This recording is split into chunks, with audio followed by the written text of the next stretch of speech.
I was very naive when I stepped into the position as CEO at Imbalie Beauty, and the qualities that I said earlier on that you need is to really persevere when things are tough.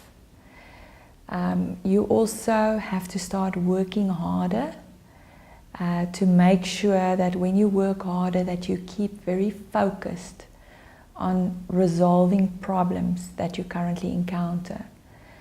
And then apart from the fact, I've spoken about the perseverance, the hard work, but you need to have a lot of discipline. And while you're doing all of this, you have to inspire people to come on the journey with you, because you cannot do it on your own. You need a team around you.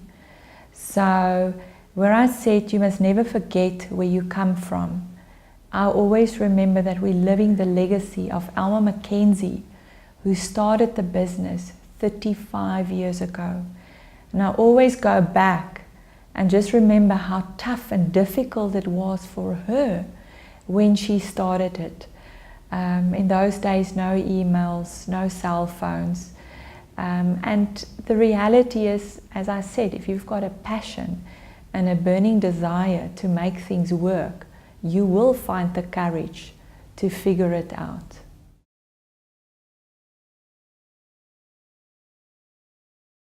It takes time to build that proper foundation, to form that proper support structures for your franchisees, to continuously inspire them, to continuously make sure that they also growing as leaders, that they, together with growing themselves, that they uplift their teams working for them.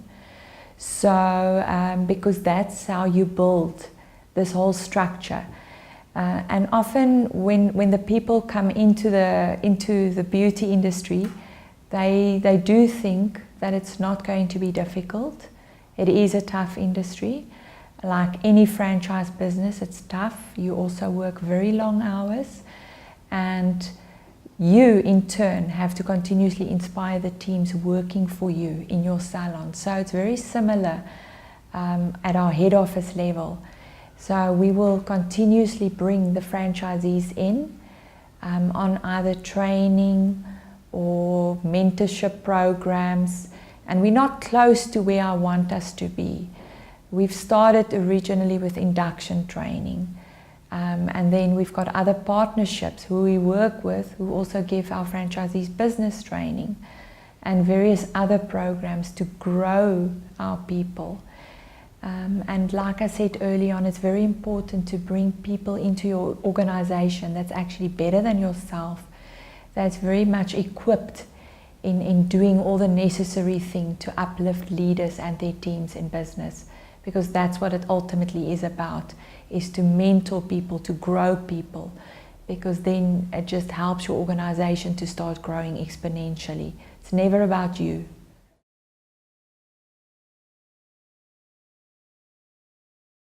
With the franchisees, trust is very important. So it's a continuous process where you have to actually demonstrate through your actions that you are trustworthy. And I'm honest, franchisees can also sometimes be like naughty children, where they do take a chance. However, when they complain, you have to listen carefully to their complaints and to see how can you improve your system to better support them and better help them with their problems and their issues. So I remember when I started there 5 years ago, as I said earlier, we had many complaints from various franchisees. Today my complaints are very little here and there.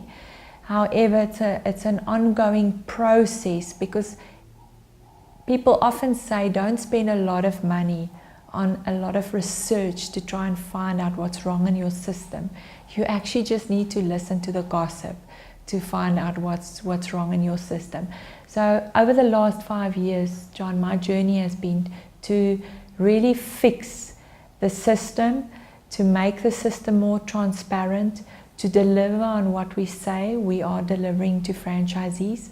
And by all means, we are not perfect, as a franchisor, we still make mistakes, but we really do our utter best to accommodate our franchisees as far as possible and to rebuild that trust. And for me, the real trust is when a franchise that I met the first year 5 years ago said, please help us to sell our salon, that they are this year buying their 4th salon.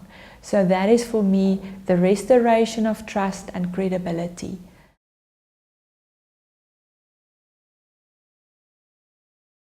I've always liked to take on challenges in my life.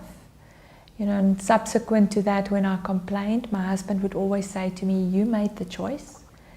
So I had to live with my choice. And as humans, we often make choices, and we have to live with those choices and make the best of it. Because I also believe that everything is placed on our path for a very specific reason, to help us with our own growth process, a process of growth and transformation. Because when we get older, we're there also to mentor other people, to help other people. In my case, I think my trust, I always, when we listed companies on the Johannesburg Stock Exchange, we always completely trusted the management teams. And, you know, I still look up at people because I also believe people are all walking their own journeys. We can't judge people.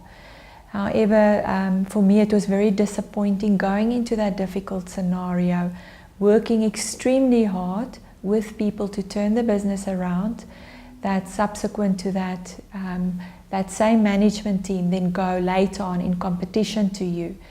That's where the trust issue comes in. And then also with our franchisees, you have to work every single day on trust issues, because there's often a misunderstanding where people heard something which is actually not the truth. And in my case, I quickly call people into my office and we deal face to face with an issue, because emails and all those types of communication do not always work if you need to restore trust.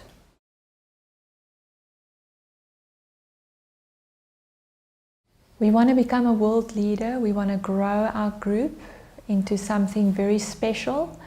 And you know, we're looking for the next step now. We're happy with the foundation that we've built. We believe that we can support our franchisees the way we should.